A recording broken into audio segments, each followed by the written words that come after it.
Hello, I am Tesh Beckham, and you are tuned in to TeshTalkTV. Please make sure you subscribe to my channel. I am making my first video tonight. This is what, November 11th, 11/11, 2019, and I hope you enjoy it. One of the reasons why I decided to do a YouTube page is because of my students. I've always been open about my childhood and a lot of the things that I experienced growing up and also in my adult life. And they asked me to make a page, and they said that they feel like I've motivated and encouraged them so much that I should be able to reach more than just the kids in Broward County, Fort Lauderdale area. I want this channel to be motivating and empowering, especially to the youth, all youth. I have worked with inner city youth. I enjoy working with inner city youth. I've worked at the detention center. I've worked at the jails. I've worked at alternative schools. I've worked at regular schools, but I really like working with the bad kids. I enjoy it. So I would love for this page to motivate and encourage and empower, like I said before, our youth, especially the inner city youth, who I feel like sometimes on some levels they miss out on opportunities, either for lack of knowledge in the family or just people just not caring. So speaking of people not caring, I'm going to get into my childhood. I actually have a student with me who wants to remain anonymous. They're going to be asking me some questions that are coming to mind. I told them to just let it just flow freely. And here we go. So I grew up in Florida, in South Florida, in a small city known as Pompano Beach, Florida. It's probably a little north of Fort Lauderdale. I think Kodak Black is from Pompano. Kodak Black is from Pompano, right? And it's a really small town. They used to like pick beans and stuff like that back in the days. Of course, after slavery was over with. I landed in Florida at the age, I think, of 3 years old. I was born in Tacoma, Washington, Seattle, for those of you who don't know where Tacoma is. And wound up in South Florida. I was adopted, I think, when I was about 7, and by my relatives who took me in. So my father is actually Veterans Day today. I love you, Dad. Both of my parents are deceased. My father is a Vietnam War veteran, and because of the war, he came back crazy as hell and doing drugs, which caused my siblings and myself to not have a good a typical childhood. I am from my father's second marriage. My siblings are from his first marriage. We were all born in Tacoma, Washington. So for me, by the time my mom met my dad, she was 15 and he was 25, which is gross. My mom told that story. I met my mom when I was 17 over the phone and 21 face to face. My father was a drug dealer at some point in his life. He also worked for UPS. He married his first wife and had 2 kids, divorced her, and then married my mom and had me. Both my parents were drug addicts. My mom told me that she did drugs while she was pregnant with me. So I'm very thankful that I don't have any issues because of that. She said as soon as she found out she was pregnant, she stopped. My mom also was a stripper. That was something that my father introduced her to make money. It was fast money, it was quick money, it was big money, and we know, bigger than working a regular job. And it was also a way for them to be able to buy their drugs. So my mom said that she danced until she was about 7 or 8 months pregnant with me because she didn't have a belly. So again, I'm very candid and open about my life. And one of the reasons why I've shared some of my stories with my students is because it allows me to connect and bond with them and let them know that there's someone else out there who is normal. I look normal. I am normal. You know, I speak normal. I dress normal. I'm always happy, which is why I got this shirt on. I'm always smiling and I'm very pleasant. I mean, at times, you know, I got a little temper, so I can give you a little attitude, but it's not my way of life. I like to be as calm as possible. And I share my story with my students because I relate to them and I want them to know that you don't, because I think a lot of times when you grow up with when you have these backgrounds, you assume that you're going to end up on drugs like your parents or stripping like your parents or living a hard life or that, you know, you're going to end up just like them. And sometimes you live with family members or people around you who tell you that you're going to end up like your parents. And I share with them that both of my parents were addicts, and I share with them that my mom was a stripper, and that, you know, these things, because I didn't turn out like that. I'm like completely the opposite, night and day. And I want them to know that your background and who your parents are and where you come from doesn't dictate who you become. You dictate who you become. And they can influence that journey though, because, you know, my childhood was very rough for me. And I feel like that affected how I turned out thus far. I feel like that affected me negatively in regards to my goals, not as a person. I decided to be a very happy person and a very positive person in spite of some of the things that I experienced in my life. But in regards to some of my goals, I haven't really obtained a lot of the goals, and I feel like there's a subconscious energy there that I am working on purging as soon as possible. I've been working on purging my whole life. Do you have any questions for me thus far?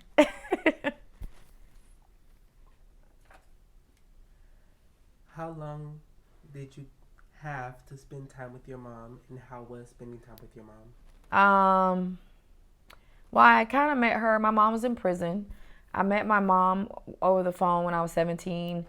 I was raised by a cousin, and I wasn't allowed to really talk to people and stuff like that. And if I did, she eavesdropped. My sister sent me a birthday card. She opened it before I did, and read it, you know, stuff like that. So my mom, I had to sneak and speak with my mom at my job in the mall. I explained my whole life story to my supervisor, and she allowed that for me. And I think my mom died when I was like 24. I don't know. I can't remember exactly, but I have a few years with her. It was cool. It was nice.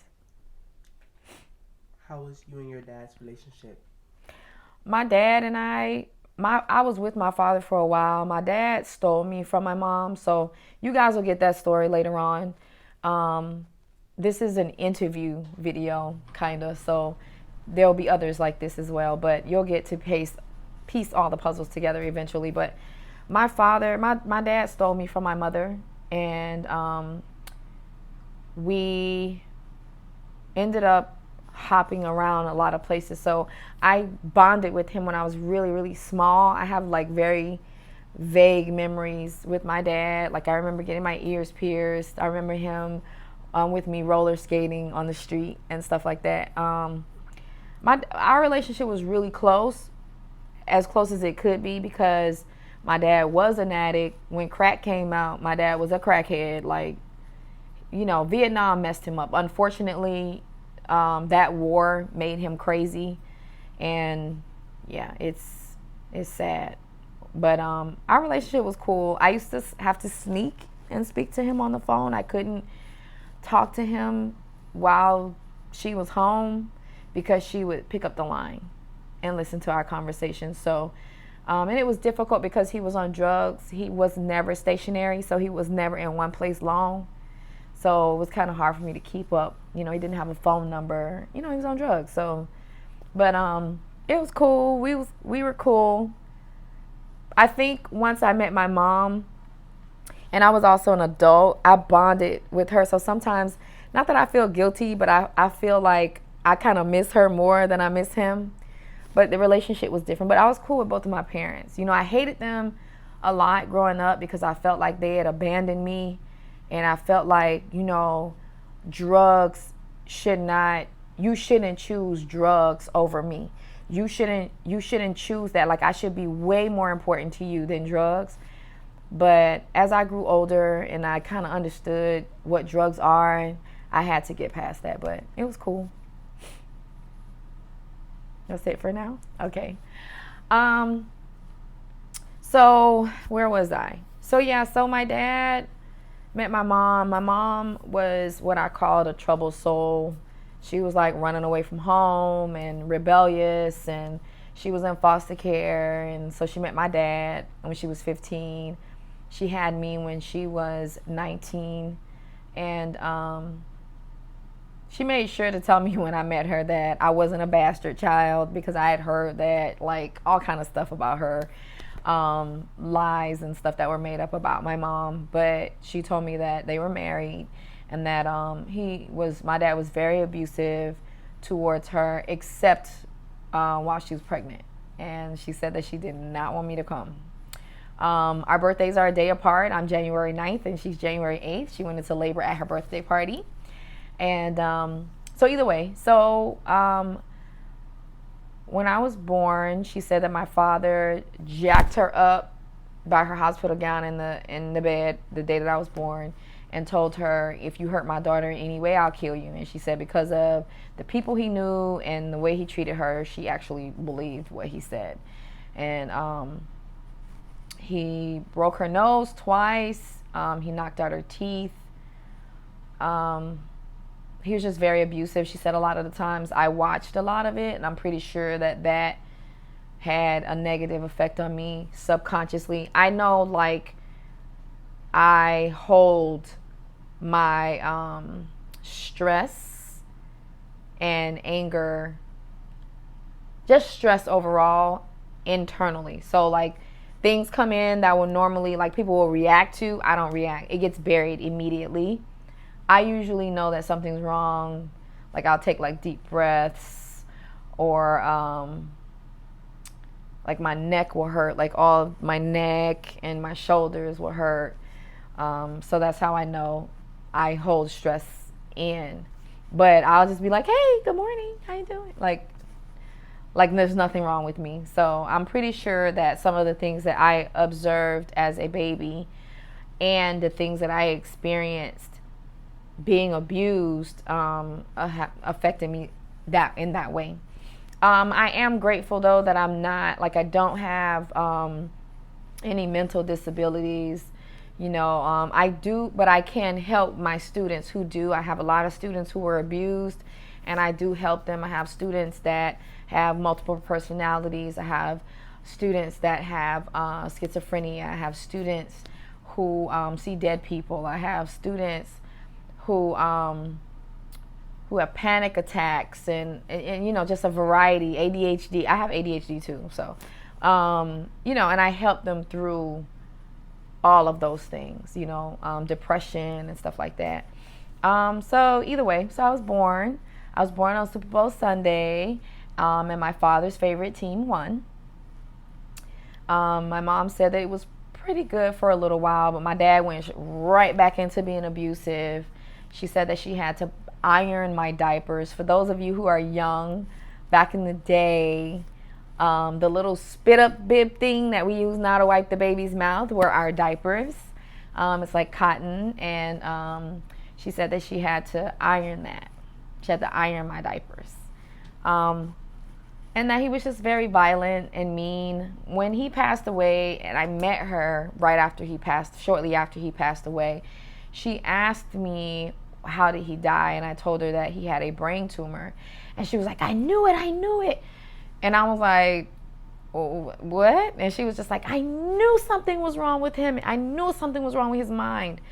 He developed a brain tumor and lung tumor as a result of Agent Orange, which is a chemical that was sprayed during Vietnam. Those of you who are in school, go and research it so you can learn about that war. It was very bloody. very gory, and it messed up a lot of people. And that was a domino effect on a lot of their children, like me. I ended up being in foster care and being abused in several ways as a result, my opinion, from my father serving in that war, because he couldn't come back here and function properly as a human being, as an adult.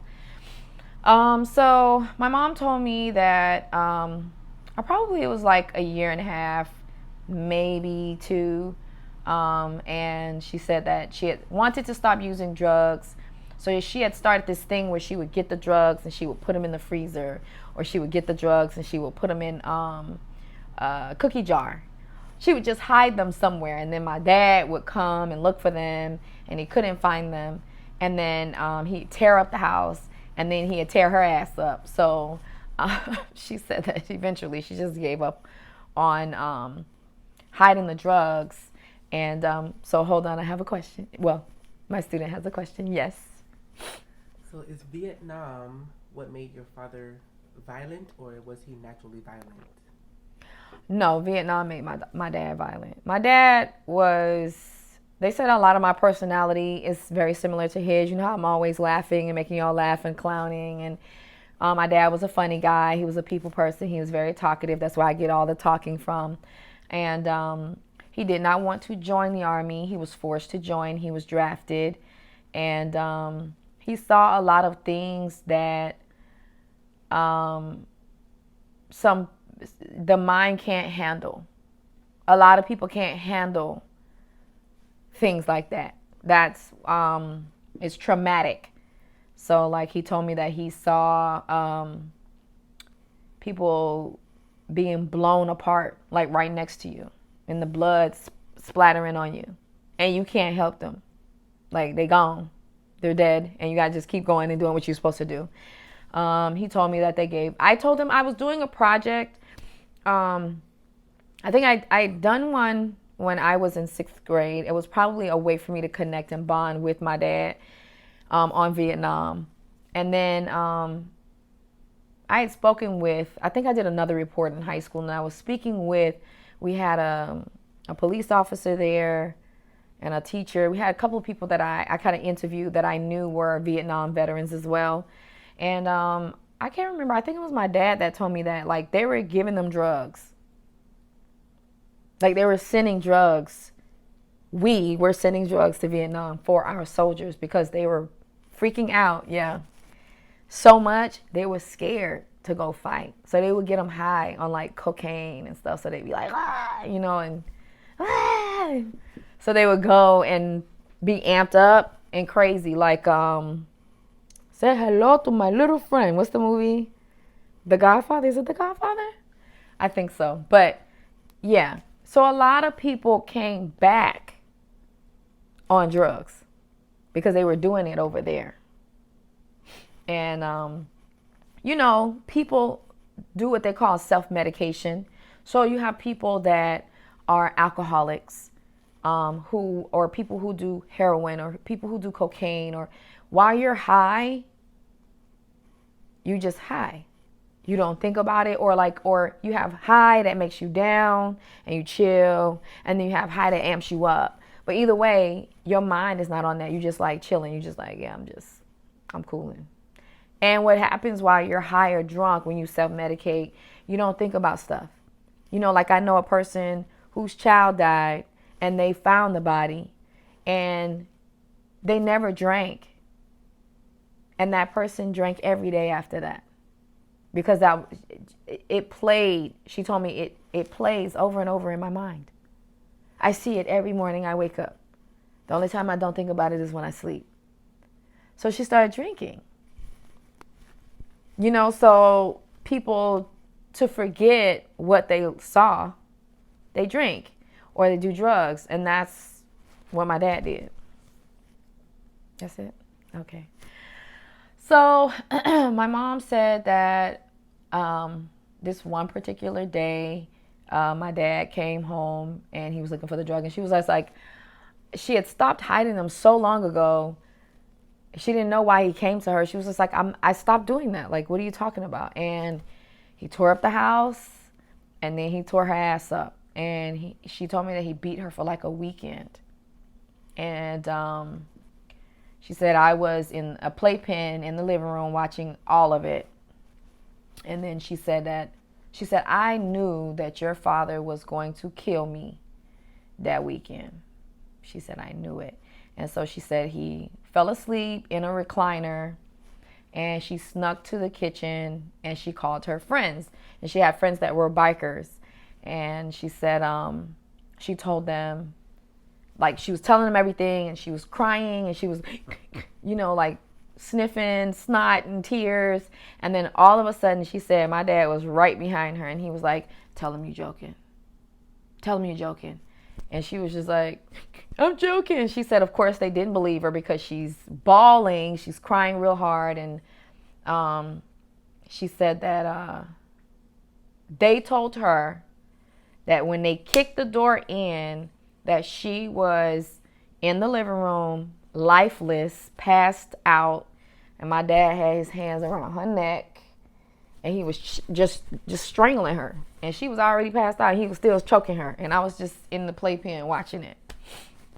Of course, I don't remember that, but, the brain doesn't forget. So they told her that they tried to rough him up, but because they really didn't want to focus on beating his ass, because they didn't know if she was dead or not. So they just grabbed her and took her to the hospital. They didn't think anything about me and him. They just grabbed her and took her to the hospital. And she said that when they released her from the hospital and she came home, we were gone. She never saw me again. And she said that birthdays were really hard because our birthdays are a day apart. Mother's Day was hard. And she said eventually she just had to give her mother my photos because she couldn't deal with looking at me anymore. She never thought that she was going to see me again. She never thought she was going to see me again. So that's how that went. And my mother was a drug addict. She did different drugs throughout her youth, but her her drug of preference was heroin. But yeah, so she said she never saw me again, and she was afraid of my father. When I showed her how my dad was living, and like as a crackhead and a drug addict and stuff like that, she was just like, oh my God, like if I would have known that he was living like that, I would have come, before. Because I really was excited about meeting her, but I was angry because I was just like, damn, like you just left me. Oh, by the way, I'm biracial. As you probably already assumed. My mom's Irish descent. She's white, and my father is Black American and also Native American descent. And you can see all of those features in there. Like when I go to the Hard Rock Hotel, they all ask me what tribe I'm from. When my hair is straight, though. But they can see it. They say they know I'm not Seminole. I don't know what I am as far as a Native is concerned, but you can see it. But either way, so yeah, I'm biracial. But I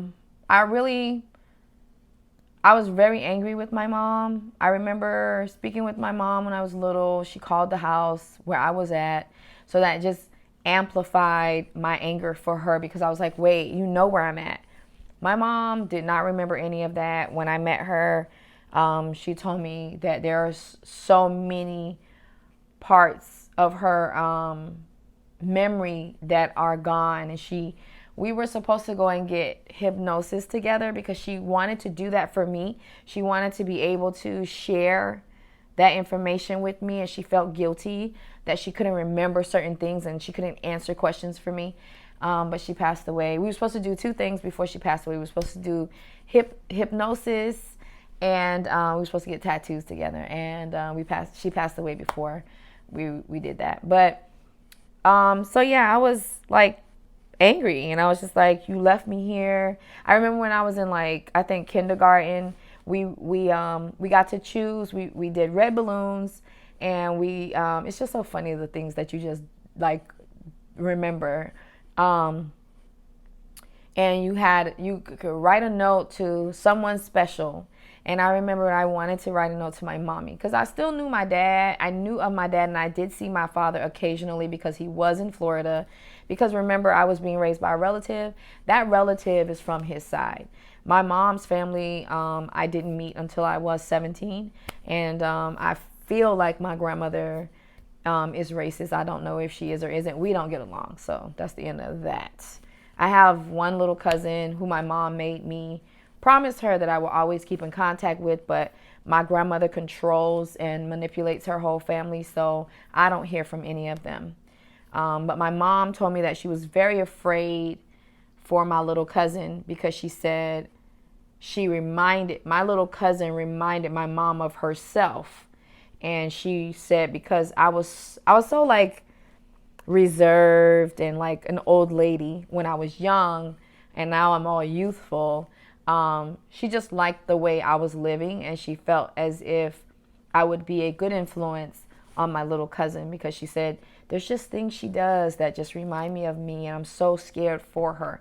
And she wanted me to keep in contact with her. She made me promise that I would, but unfortunately, my grandmother and I don't get along, and because we don't speak, no one else in the family. She forbade like all of them.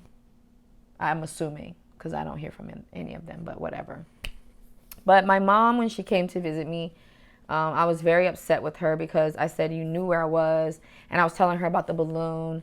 And I was just like, I sent the balloon to you. And like, I remember everything so clearly. Like, I was probably like 5 years old, and I was on the playground, and we released these red balloons, and they had a note on it. And we did, I think it was an index card, and we tied it on the balloon. And I remember that. Like, and I remember like being so excited and just knowing that my mommy is gonna like get this balloon. And of course that thing probably like got on a branch somewhere. But like I just was very angry with her. I was angry with both of my parents because I felt like no one cared about me. I felt like my neighbors, like people knew that I was being abused and nobody did anything about it. No one called the police. No one cared. And then I was just like, damn, like my mom and dad don't care either. And I think the hardest part of my life was probably adolescence, like middle school, maybe 7th grade, 8th grade. I think that was probably the hardest part of my life because you know, you're going through all these transformations, and then it's just like, I think the anger from my parents was stronger then. So anyways, all right, so my father steals me from my mom. And I don't know, like we bounced around so many places. I've heard different stories from different people, like, living in the projects in the Dixie Manor projects. By the way, I heard Venus and Serena lived in the Dixie Manor projects in Boca Raton. I'm not sure if that's true or not, but my family's from those projects in Boca Raton, Florida.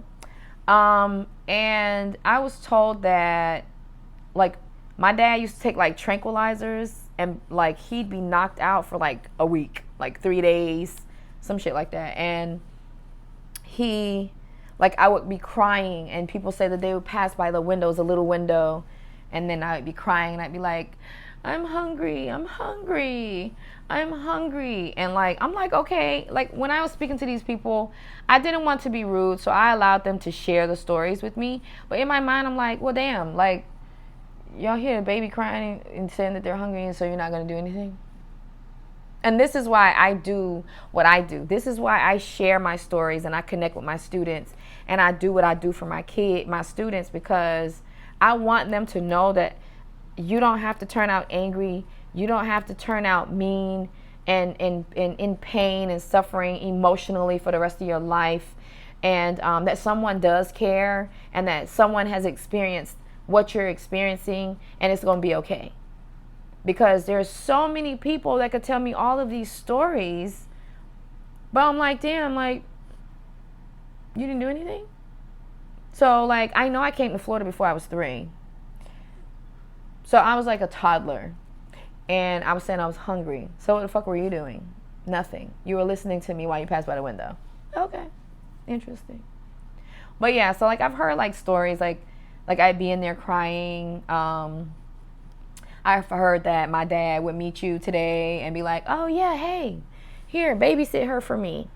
Which probably is why I ended up being molested before. I think I came to Florida when I was like 3 or 4, maybe closer to 4 years old.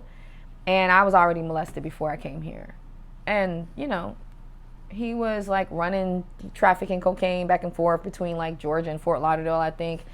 And like I just get dropped off with random people. I know I stayed with a family in Georgia who I got to meet later on. They are really nice people. Terrence, Tyler, my little brother, and Undeb. They took me in, you know, while my dad did his thing. I also lived with a relative here and his wife. They potty trained me. I'm not going to shout them out because I'm not sure if they're comfortable with that. So, but yeah, like, who else did I live with? A lady named Jewel. She's the person who actually turned me into custody. Today it's known as DCF, but back then it was called HRS. And her name is like all over my documents. She was the person who, I think my dad like dropped me off and was like, oh yeah, I'll be back. And it was like 2 weeks. And she was like, what the hell? Like, I'm babysitting this kid forever. And come to find out, he was trafficking cocaine and got arrested. And yeah, I got taken into custody. That was in Georgia. So like, I don't know where we were. I'm assuming it was between Georgia and Florida. But when I was taken into foster care, it was in Georgia. I actually moved in with a lovely woman who I've always wished was the one who raised me, Helen. That's not her full name, but I'll just leave it at Helen. She was not allowed to adopt me because I was her very first. This is what her daughter told me later on, because I tracked her down, and then the daughter changed all her numbers. Yeah. Promised to let me talk to Helen, promised to let me talk with everyone, gave me numbers, answered all my questions, and then like changed all the numbers. So I couldn't get in contact with them ever again.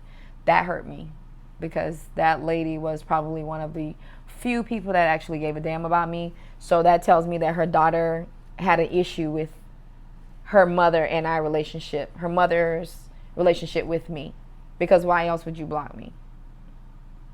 Anyways, but her daughter told me that they would not allow her. I think it was her daughter that told me. Someone told me, when you have your first foster kid, we're not allowed to adopt them because they needed you to be able to be strong enough to release the child back into the system, because you're going to be in rotation. Like, you're going to have kids coming in and out. And if you attach yourself to all of them, you're going to have 50 kids in your house and you're not going to be able to take care of them. And I, unfortunately, was her very first foster kid. Now, maybe if I was her second or third, they would have allowed her to keep me and adopt me, but I was not. I remember everything about that lady's home. I remember she could cook. Oh my God, her food was so good. I remember being loved there. I don't know if anything negative happened. I remember having an issue somewhere with me down there crying and being little and somebody lifting me up. I don't know what that means. I don't know if that's one of the molesting scenarios or whatever. I do remember that. Or, you know, look, I could have washed myself and put too much soap in there and it was burning. I don't know. But I remember that. I remember screaming, and I remember people coming and like issues with that as a kid. I don't know. But I remember having good times there. I remember, I don't know, I just remember her being really nice.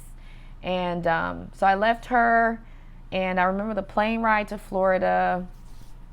I remember coming here and being very excited. I remember my relative telling me, she showed me this belt on the door down the hall, and she was like, you see this?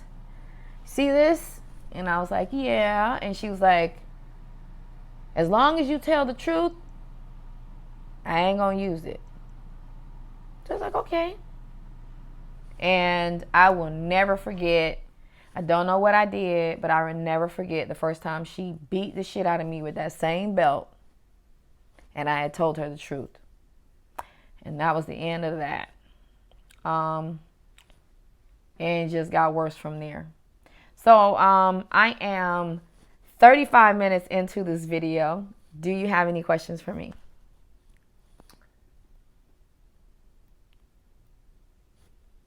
Okay. Yeah, I remember when you're little, you feel like it's stuff that you're doing wrong. You blame yourself a lot. I remember I had this little Bible. Someone stole it when I was in high school. And I used to put, please God, make me be a good girl, so that I used to call her Granny because her grandkids called her Granny, and I was little, so I was copying them. And then sometimes I would call her Mommy, and then eventually it just turned into Ma. So I just called her Mom when I became a teenager. And I remember writing that, like, so that I don't make her mad at me. Like, I remember writing that. I had a little pocket Bible. It was blue. And yeah, I used to write that a lot. I remember being excited that I was coming there, and I thought it was going to be really nice, and it wasn't. It was horrible. And I think I'm going to close with that, because then that starts a new chapter in my life. But do you have any questions for me before I close the first video?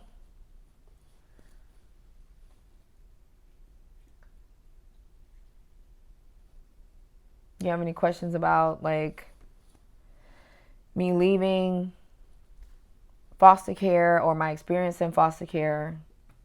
So when you were flown down here in Florida, who were you with? I flew with a white lady, a social worker, and she had taken me to the store, and she bought me the earrings and necklace, ring and bracelet, plastic jewelry set. And I remember when we got on the plane, she opened it for me, and I put everything on. And I remember, I'm a very picky eater, by the way, everybody. And I remember they gave us, like, see, now they don't really serve food anymore on the planes, but back then you used to get a meal. And when we were taking off, she made me look out the window, and she was like, look at the people. She was like, watch them. They're going to become like little ants. And I remember that. And then I remember her trying to get me to eat the food on the plane. And I was just like no. And so I ate crackers, I think. And I remember when we landed, my relative who raised me, her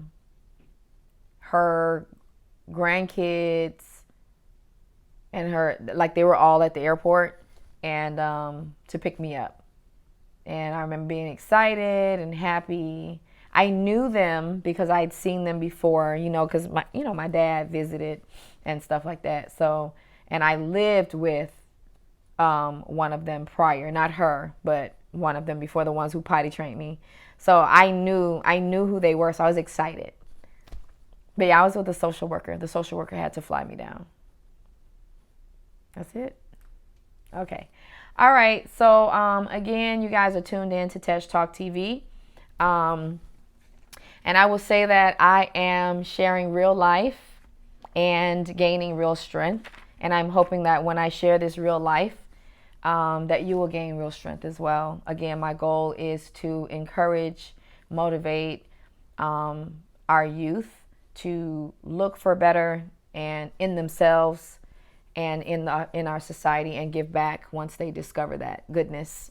Make sure that you subscribe to my channel and help me spread all this happiness. All right. See you later.